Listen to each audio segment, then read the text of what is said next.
Shalom. Shalom. Puji Tuhan, sebentar kita akan mendengarkan renungan firman Tuhan.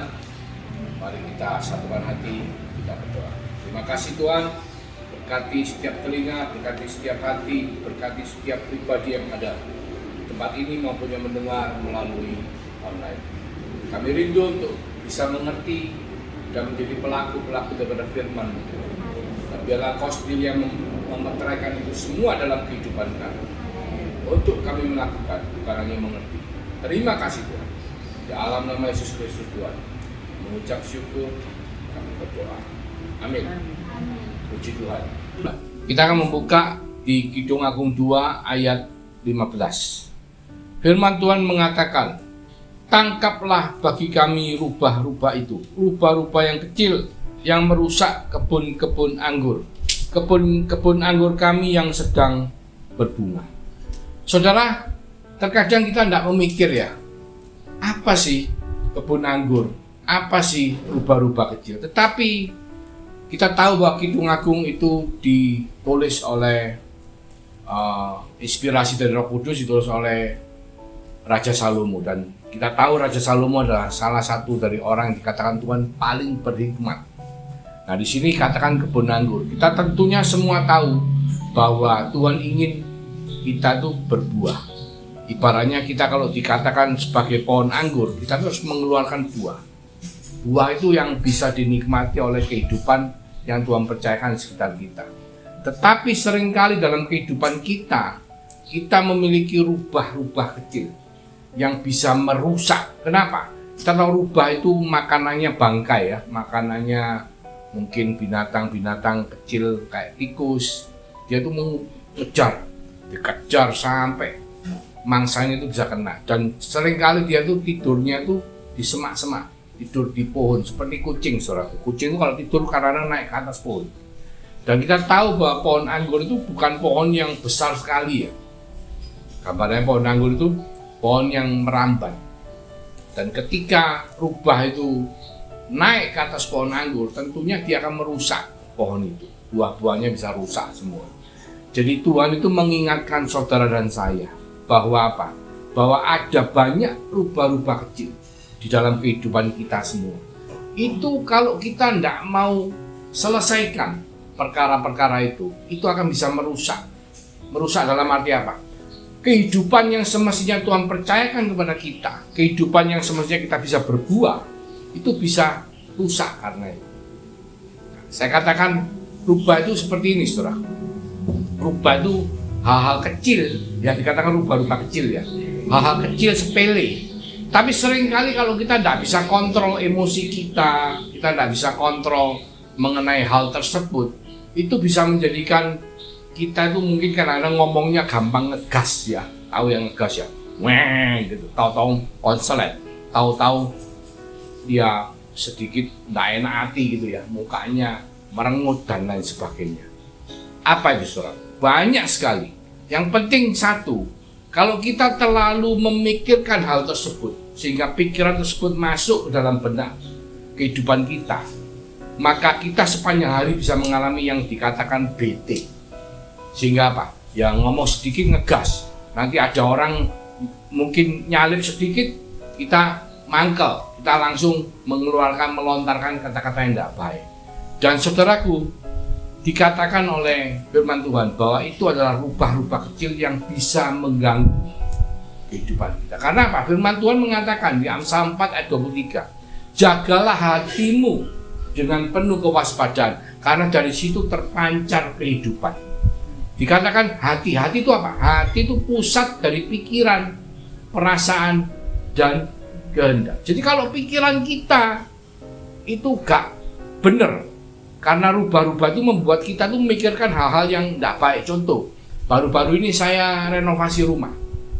Nah, ketika dalam proses renovasi, saya menemukan banyak hal itu tidak dilakukan dengan baik. Dan ketika saya terus memikirkan hal tersebut, nah, pikiran itu masuk ke dalam hati saya sehingga mengganggu. Ya, mengganggunya jadi bete. Jadi gampang ngegas, ya. Jadi banyak hal itu mestinya tidak ada apa-apa, tapi karena kondisinya lagi tidak fit istilahnya, itu membuat kita akhirnya meresponinya dengan tidak baik. Dan ini yang Tuhan maksudkan dengan rubah-rubah kecil. Ya, hal-hal kecil yang seringkali mungkin kalau kita tidak apa-apakan, kita biarkan saja, itu akan lewat begitu saja tanpa memberikan satu dampak yang luar biasa dalam kehidupan. Tapi kalau kita meresponinya tidak benar, malah bisa menimbulkan dampak yang besar. Contoh misalnya kalau kita ngomongnya sering ngegas, otomatis sekeliling kita ini tidak senang. Wih, beberapa saat ini suka ngegas ngomongnya. Jadi wis jangan dideketin, jangan dikumpulin, tinggal dulu aja biar nanti tensinya turun. Nah mungkin kalau rubahnya sudah hilang ya, pikirannya sudah oke ya, nanti ngomongnya jadi enak, kembali seperti semula. Nah saya minta kita semua untuk introspeksi dalam kehidupan kita. Apakah yang menjadi rubah-rubah kecil itu? Karena ketika kita tidak bisa menemukan rubah-rubah itu, kita tidak akan bisa merubah kehidupan kita. Karena semua perubahan dalam kehidupan, kita katakan pertobatan atau metanoia, itu semua dari pikiran kita. Ketika pikiran kita terganggu, maka apa yang menjadi kehidupan kita juga bisa menjadi terganggu. Yang semestinya menjadi hal yang baik untuk kita, tapi ketika kita meresponi dengan salah karena pikiran kita yang diganggu oleh rubah-rubah kecil itu, akhirnya hal tersebut menjadi sesuatu yang negatif. Ya, contoh misalnya kita kalau ambil ayat di Matius 6 mengenai perikop mengenai kekhawatiran, dikatakan banyak di situ ya. Pertama mungkin di ayat 27 ngomong bahwa dapatkah kekhawatiran itu menambah sahasta saja dari kehidupan kita? Kan tidak bisa. Tetapi seringkali kita tuh khawatir lah. Kita mau cari tahu kenapa kita khawatir. Karena itu kan mengganggu hati kita. Orang khawatir tuh hatinya terganggu.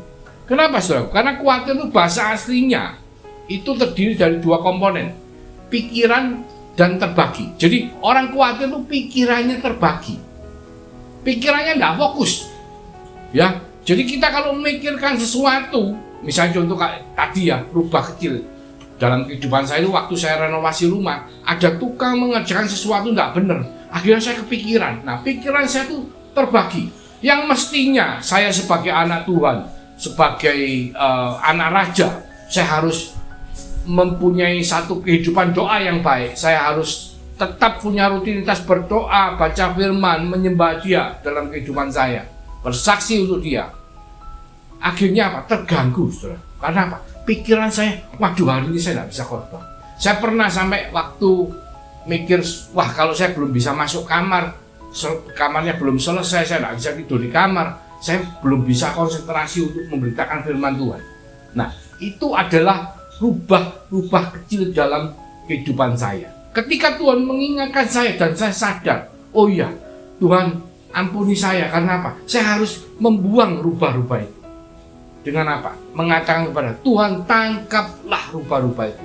Jadi ketika kita tetap setia dalam kehidupan doa kita, dalam perenungan firman Tuhan, dalam doa-doa pujian penyembahan ibadah kita, maka Tuhan akan mengingatkan kita semua, saudara dan saya, supaya apa? Supaya kita bisa melepaskan rubah-rubah itu dalam tangan Tuhan. Ya. Jadi kalau khawatir, ya siapa yang tidak khawatir? Semua khawatir. Karena khawatir itu artinya apa? Yaitu pikiran yang terbagi. Jadi kalau pikiran kita terbagi, mestinya kita nyembah Tuhan, kita mikir, waduh, ini nanti pekerjaan saya bagaimana, pandemi masih belum normal, jualan saya tidak laku, gimana saya bisa makan? Itu namanya pikiran terbagi. Kita sekarang ingat ya ayat terakhir dari perikop khawatir Matius 6 dikatakan apa? Carilah dahulu kerajaan Allah dan kebenarannya, maka segala sesuatu akan ditambahkan. Ketika kita fokus ke sana, kita fokus cari kerajaan Allah, saya percaya maka Tuhan akan menangkap rubah-rubah kecil itu dan Tuhan akan membawa kita hidup berbuah. Baru-baru ini setelah sekian lama absen dari pelayanan, ya ada permintaan kita berdoa bersama, akhirnya kita melayani dan Tuhan begitu baik ya. Tuhan akhirnya membawa jiwa baru untuk dimenangkan. Tuhan membawa beberapa orang untuk didoakan. Dan banyak hal yang terjadi satu demi satu ketika kita mau kembali untuk melakukan firman Tuhan. Yaitu apa? Kembali kepada Tuhan dan mengatakan kepada Tuhan, tangkaplah rubah-rubah kecil itu. Supaya apa? Supaya kebun anggur kita tidak rusak. Supaya apa yang Tuhan percayakan kepada saudara dan saya, yaitu hidup berbuah menjadi berkat, itu bisa kita lakukan dengan baik. Karena tujuan hidup kita cuma satu, menyenangkan hati Tuhan. Mari saudaraku, kita introspeksi apa yang menjadi rubah-rubah kecil dalam hidup kita.